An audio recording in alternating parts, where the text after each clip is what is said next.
What is going on, people? It's your boy Matty Ice, and today I've got a sweet gameplay for you on the map Fallen, and it's actually an Assault MOAB. It was my second Assault MOAB, and it was a pretty good game. So I was using the ACR with extended mags and silencer, and in this gameplay I end up going 69-7, so it was a pretty good final score. But in this commentary, I wanted to give a couple tips on how to get an Assault MOAB and how to, just get MOABs in general. So first off, I wanted to kind of compare Specialist MOABs versus Assault MOABs.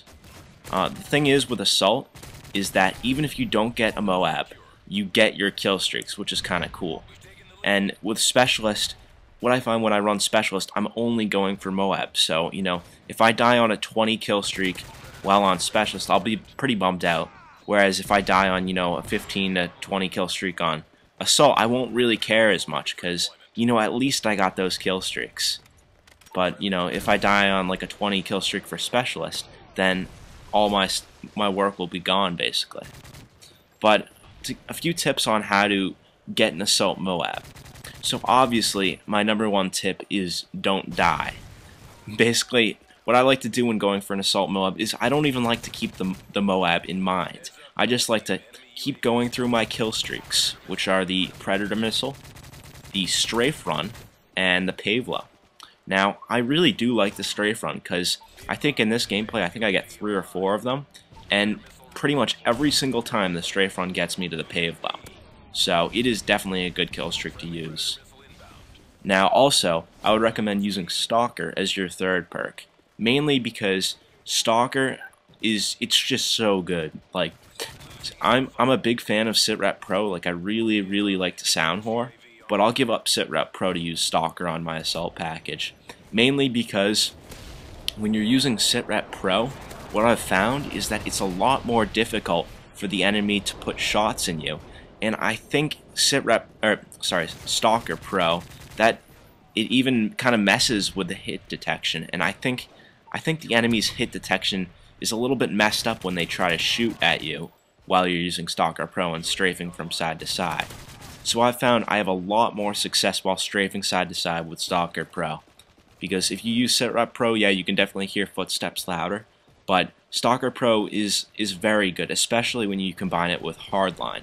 When you don't have Quick Draw, you need Stalker even more, because Stalker will just kind of help you move around the map a little more gracefully, and trust me guys, throw on Stalker, you'll have a lot more success. And in my opinion, since so many people use Assassin, I think Stalker is probably the best third-tier perk. It's definitely better than Marksman, and it borders SitRep for being the best third-tier perk. So also, my next tip is something that you should do in the first place. This is something you should do whenever you're playing the game, whether you're using Assault or Specialist. And this tip is not to run around like a madman. As you've probably noticed in this gameplay, I'm basically pacing myself, and I'm gradually moving up into the enemy's spawn after, checking my corners, clearing out people.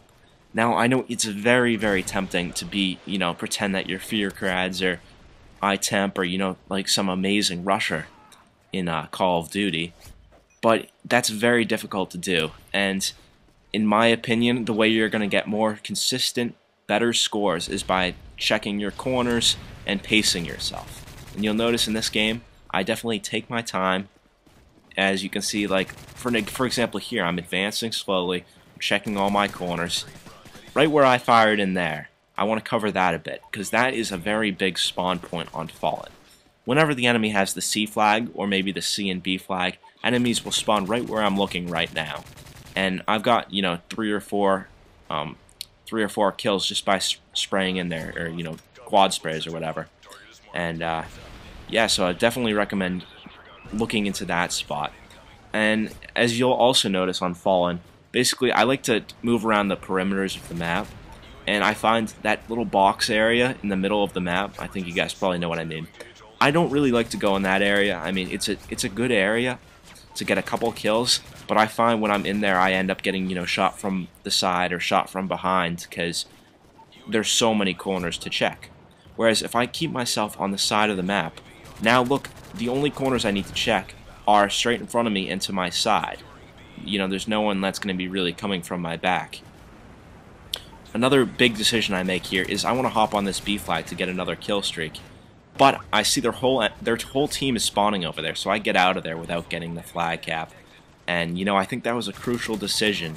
And if you guys can make those kinds of decisions, you know, knowing when to flee from a gunfight and when to attack, that is pretty much Call of Duty at it, you know, that's essential Call of Duty.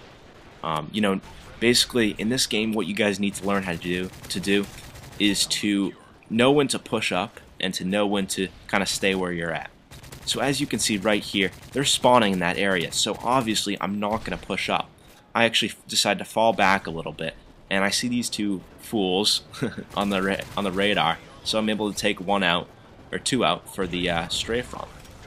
Now at this point, I do recognize that I'm getting somewhat close to the Assault MOAB, so I decide to slow my game down a little bit, and, you know, play it a little bit safe, and that's what I'd recommend you guys do whenever you're going for MOABs, because, you know, especially with an Assault MOAB, definitely slow yourself down.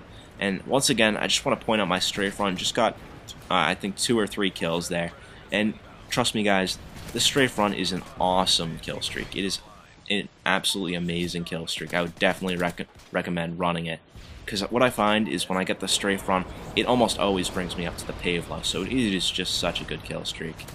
But yeah, guys, I got a couple more gameplays for you guys. Yesterday I went 59-5 on Underground, and I got a 37 kill streak. So that's a pretty good game. I'll probably post that in the next couple of days. And I'm also working on a montage. The montage, it is going to be absolutely nasty, guys. There's going to be, you know, quad sprays, quad nades, quad predator missiles, quad everything. But look forward to that. That's going to be really, really neat. And I don't know if you guys have played the map packs yet, but they are pretty bad. But anyways, guys, I pick up the Assault MOAB there, and you know, that was a well-earned, you know, hard-working MOAB, and then, yep, bam, dead man's hands. What are you gonna do, guys? Anyways, just to summarize some of the tips I covered in this commentary. So I kind of discussed the differences between Assault MOABs and Specialist MOABs. And, you know, it's definitely more rewarding to get an Assault MOAB, without a doubt. And also, I would highly recommend, you know, running the perk package, Stalker, Hardline, or Assassin, whichever you prefer, and Scavenger. Because Scavenger, you can replenish your ammo, and you won't need to look for more ammo. And then Stalker, I've already discussed that. And then finally, you know, just don't run around like a madman. Basically, in order to get an MOAB, in theory, basically, you just don't need to die. So if you don't die, you'll basically get the MOAB.